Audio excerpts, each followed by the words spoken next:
I am ready. Serbisyong totoo ng GMA News.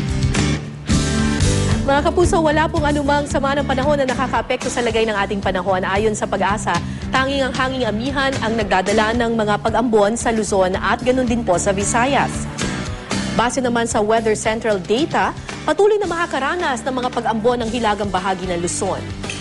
Dito naman sa Metro Manila, nananatiling mababa ang tsansang umulan sa buong maghapon. Pero mga kapuso, paghandaan pa rin po ang posibleng pag-ambon. Ang malaking bahagi naman ng Mindanao ng Visayas ay makakaranas din ng mga mahinang pag-ulan. Magiging maulap po sa gitna at silangang bahagi nito.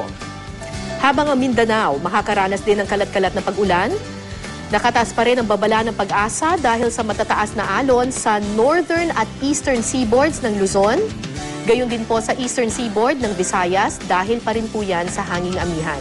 Aabot ng 2 hanggang 3 metro ang taas ng alon dyan base sa wave map ng Weather Central. Kaya sa mga maglalayag sa bahaging yan ng ating karagatan, dagdag ingat po mga kapuso.